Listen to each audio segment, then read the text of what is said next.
Un encuentro con su palabra, porque secase la hierba, marchitase la flor, mas la palabra de Dios permanece para siempre.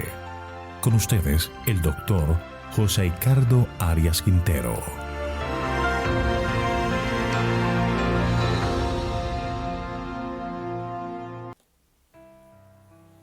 Hoy vamos a estudiar el libro de Miqueas. Para ello vamos a orar. Querido Señor, en este momento nos acercamos a ti con corazones agradecidos por tu maravilloso amor y maravillosas bondades, porque tú nos cuidas y nos provees lo necesario para nuestra existencia, nos das la vida y venimos a ti para pedirte que nos des paz, que nos des gozo, que nos des alegría, que nos envíes tu Espíritu Santo para que podamos entender tu palabra y podamos guardarla en nuestro corazón. Gracias, Señor, por escucharnos y concedernos tu bendición, pues lo pedimos en Jesús. Amén. Vamos a estudiar el libro de Miqueas, otro profeta considerado parte del grupo de los profetas menores, debido a que su libro es pequeño, pero que su mensaje era oportuno y de gran significado. El nombre de Miqueas es una forma abreviada de Micaía, que significa ¿quién se asemeja a Jehová? Este profeta no debe ser confundido con otro Miqueas, hijo de Imía, que profetizó en los días de Acab. Por el contrario, el autor de este libro no se conoce nada, excepto lo que menciona el libro de sí mismo. No se menciona el nombre de su padre, por lo que se supone era de una familia humilde. Lo que no queda duda era que era de Judea, porque solo menciona los reyes de Judá. Miqueas fue un profeta contemporáneo de Isaías y Oseas, quienes comenzaron su ministerio en el reinado de Usías, predecesor de Jotam. La tradición afirma que Miqueas murió pacíficamente en el lugar donde nació, en la primera parte del reinado de Ezequías antes de la caída de Samaria. El profeta se destaca por su lenguaje sencillo, directo, vigoroso, amante de la figura del lenguaje y juego de palabras. Es osado y severo con el pecado. Sin embargo, es tierno de corazón, triste de espíritu, amable y compasivo. Igual que Isaías, Miqueas llevó a cabo su ministerio profético en el periodo crítico de la última mitad del siglo VIII a.C. Era el periodo del dominio asirio. En ese entonces, el rey era Jotam, que fue un rey que hizo lo bueno ante los ojos de Dios, pero que no destruyó del todo los lugares de adoración idolátrica. Le sucedió su hijo Acaz. Este fue un rey malvado, que instituyó la idolatría, colocó los altares idolátricos dentro del templo.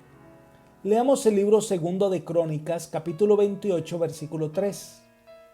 Quemó también incienso en el valle de los hijos de Hinnom, e hizo pasar a sus hijos por fuego, conforme a las abominaciones de las naciones que Jehová había arrojado de la presencia de los hijos de Israel. Este fue considerado el rey más idólatra que reinó en Judá. Fue en ese periodo cuando Miqueas ejerce su oficio profético. La gente ofrecía todavía en el templo sacrificios a Dios, pero después también ofrecían sacrificio a los diversos ídolos que tenían. Fue una época de confusión. Pero algo interesante es que el hijo de Acaz fue Ezequías, y Ezequías fue un rey consagrado a Dios. Ahora, en el libro de Miqueas predominan dos temas. Número uno, la condenación de los pecados del pueblo y el castigo resultante en el cautiverio. Y número dos, la liberación de Israel y la gloria y el gozo del reino mesiánico. Estos temas alternan en todo el libro de Miqueas. Su ministerio fue principalmente para Judá, aunque hace algunas referencias a Samaria, a quienes llamaba frecuentemente a su lealtad a Dios. Capítulo 1. Lamentos sobre Samaria y Jerusalén. Este capítulo señala los pecados de Judá e Israel y las consecuencias de su conducta, pero también es un llamado al arrepentimiento. El uso de figuras fuertes que describe la ira de Dios sobre un pueblo maligno es común en todo este capítulo. Leamos el versículo 1.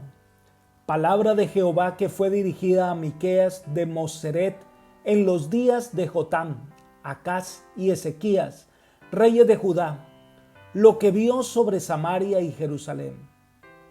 El profeta es llamado por Dios para ejercer su obra profética bajo los reyes de Judá, Jotam, que va del 740 al 736 a.C., Acaz del 736 al 727 a.C., y Ezequías, que va del 727 al 698 a.C. Esto significa que la misión de Miqueas fue especialmente para el reino de Judá. Sin embargo, lo mismo que Amós también profetizó contra el reino del norte. Es lo que el Señor le reveló sobre Samaria y sobre Jerusalén. Es interesante que Isaías, Osea y Amós comenzaron a profetizar poco antes que Miqueas. Así que este mensaje es para todo Israel. Se describe a Miqueas siendo de Moseret. Era una aldea que se ubicaba al sur de Judá, a unos 34 kilómetros de Jerusalén, cerca de la provincia de Gat, pero eso se lo identifica como Moseret de Gat. El Señor invita a todos los pueblos a ser testigos de la rebelión y por ende del castigo que vendrá sobre las tierras de Judá y Samaria. Este es el tema de los versículos 2 al 5. Comencemos con los versículos 2 y 3. Oíd, pueblos todos, está atenta tierra y cuanto hay en ti. Jehová, el Señor desde su santo templo, sea testigo contra vosotros. Porque Jehová sale de su lugar, desciende y camina sobre las alturas de la tierra. Se presenta a Dios como el gobernante supremo que está en su santo templo. El profeta puede haber tenido en cuenta, en primer lugar, el templo de Jerusalén como la morada terrenal del verdadero Dios, y en un sentido amplio puede haber pensado en el templo de Dios en el cielo. Aquí se presenta simbólicamente a Dios como que desciende y camina sobre las cumbres de las montañas y colinas. Se presenta una solemne y grandiosa descripción simbólica de la venida del juicio divino sobre Samaria y Jerusalén. Dios actúa directamente sobre su pueblo impenitente y debía servir de lección a todas las naciones de la tierra.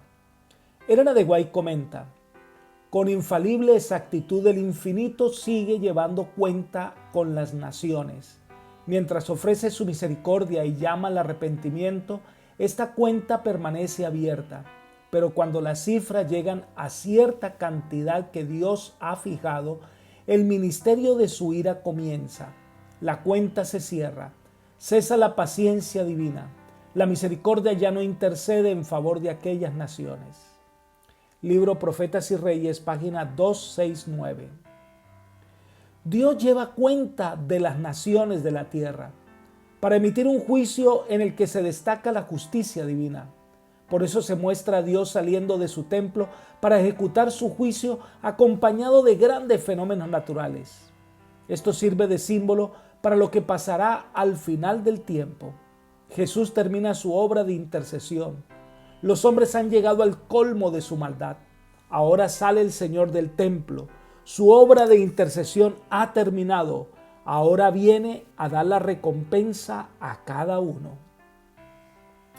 La descripción del versículo 4 dice: los montes se derretirán debajo de él y los valles se hendirán como la cera delante del fuego, como las aguas que corren por una pendiente.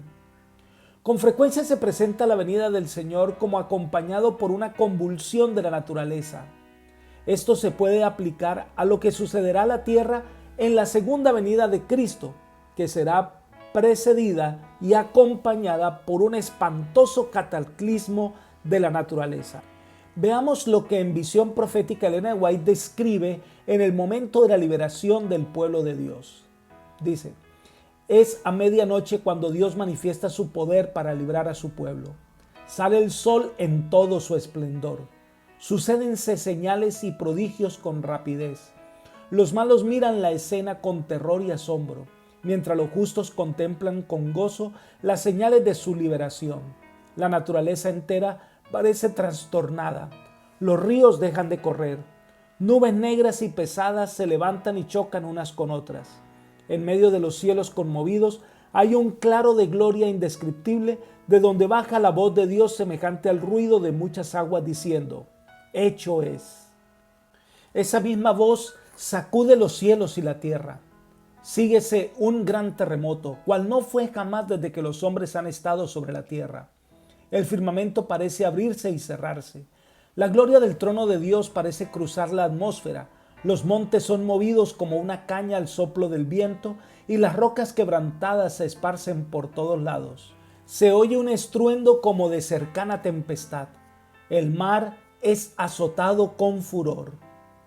Libro Conflicto de los Siglos, página 694. Hay una gran conmoción y esta ocurrirá en la tierra en el momento que antecede la llegada de Jesús, cuando venga por segunda vez para salvar a su pueblo.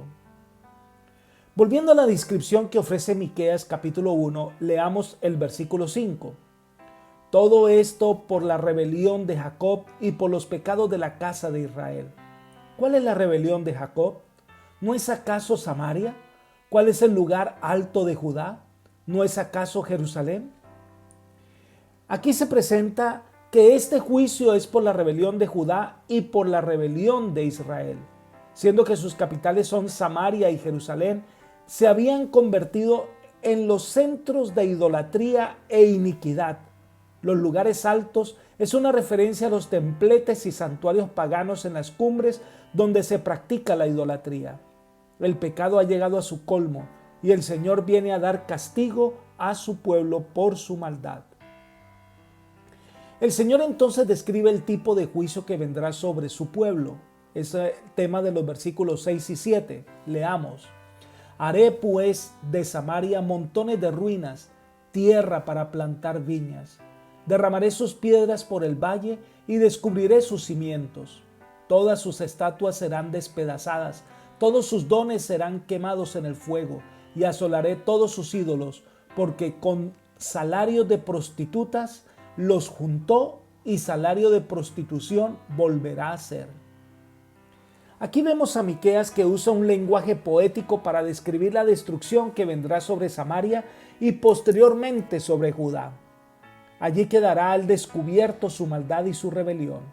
Se describe las prácticas idolátricas que incluía la prostitución, y los dones a los que se refiere son el pago que recibe por esa práctica de la prostitución. El significado del pasaje es que Samaria debía sufrir la pérdida de aquello en que había confiado. Dios no obrará caprichosamente. Su juicio se basa en evidencias claras que ahora pondrá la luz de todas las naciones. Entonces viene el lamento del profeta ante el castigo que Dios hará venir sobre Israel, sobre la nación del norte, y por extensión el castigo alcanzará a Judá. Estos son los temas de los versículos 8 al 14. Leamos los versículos 8 y 9. Por esto me lamentaré y gemiré, andaré descalzo y desnudo, aullando como los chacales, lamentándome como los avestruces, porque su herida es dolorosa y llegó hasta Judá, llegó hasta la puerta de mi pueblo, hasta Jerusalén. Miqueas se describe a sí mismo no solo como un enlutado que se quita sus vestimentas externas, sino también como un cautivo que es privado de su ropa, que es llevado desnudo y despojado. Por eso se lamenta como un chacal y emite ruidos como un avestruz, animales que parece que estuvieran siempre en lamento. El castigo que vendrá sobre el pueblo será tan doloroso, es como una herida incurable. Había terminado el día de gracia de Samaria. La nación había llegado a su copa de iniquidad. Había llegado el ajuste de cuentas. Era el tiempo de la ejecución de la ira divina. Y por ende Judá, que también es culpable y recibirá su castigo. Comienza entonces a mencionar una cantidad de ciudades donde el pueblo tratará de encontrar refugio, pero no lo logrará. Leamos el versículo 10 y 11. No lo digáis en Gad, ni lloréis mucho. Revolcaos en el polvo de Bet-Leafra. Retírate, morador de Zafir, desnudo y con vergüenza. No sale el morador de Saanán. Hay llanto en Betesel. A vosotros se os quitará la ayuda. Aquí se describe la endecha por el castigo que caerá sobre Judá. Es como el llanto de David cuando muere Saúl. Y se menciona estas ciudades filisteas y de otras naciones vecinas por la ruina de Judá, que no debía proclamarse en esos centros enemigos. Pero también dice que se les quitará la ayuda. Leamos los versículos 12 al 14. Porque los moradores de Marot anhelaron ansiosamente el bien, pues Jehová ha hecho que el mal descienda hasta las puertas de Jerusalén. Uncid el carro, bestias veloces, moradores de Laquis. Allí comenzó el pecado de la hija de Sión, porque en vosotros se hallaron las rebeliones de Israel. Por tanto, darás dones a Moreset Gat. Las casas de Axib servirán de trampa a los reyes de Israel. El profeta expresa en forma poética que Israel se sentía abandonado de sus supuestos aliados. El profeta parece aludir a selecciones de ciudades que estaban obligadas a defenderse mutuamente. Y al parecer el profeta le echa en cara el haberse alegrado porque ha descendido el Señor con mal a las puertas de Jerusalén. Y entonces usa la figura de la dote para decir que va a ceder parte de su territorio al invasor y menciona una ciudad que está cerca de Gat, que era una ciudad filistea. De ahí en adelante el juicio inevitable de Dios que vendrá sobre Israel, que alcanzará a Judá. No habrá salida para este mal que le vendrá a Israel. Y termina este capítulo 1 de Miqueas con la descripción de un terrible lamento y expresiones de duelo y dolor que sobrevendrá al pueblo de Israel. Versículos 15 y 16. Aún os enviaré un nuevo conquistador, moradores de Maresa, y la flor de Israel huirá hasta Adulam. Arráncate los cabellos, córtalos, por los hijos que tanto amas. Hazte calvo como el buitre, porque van al cautiverio lejos de ti. La referencia a Maresa es parte de una región de Judá que está a unos 35 kilómetros al sureste de Jerusalén. Y al parecer lo que el profeta trata de mencionar es que la nobleza de Israel, que buscaría refugio en lugares tales como la cueva de Adulam para salvarse. Pero lo que pasará es que tendrán luto y gran dolor por los hijos que perderá y serán llevados cautivos. Estas serían las terribles consecuencias que vendría sobre Israel. El pecado alcanza al infractor. Dios obrará con justicia. Dios castigará al malvado. Dios obrará con un pueblo que no ha querido entender el amor de Dios. Apreciados amigos y hermanos, Dios otorga a los seres humanos dones y privilegios para que tengan el gozo de participar en la obra de Dios. Pero cuando los seres humanos se rehúsan seguir las indicaciones divinas y siguen su camino, lo que encuentran es desastre y muerte. Por eso la mejor decisión es la de caminar tomados de la mano del Señor, caminando en su dirección, viviendo bajo la sombra del Omnipotente.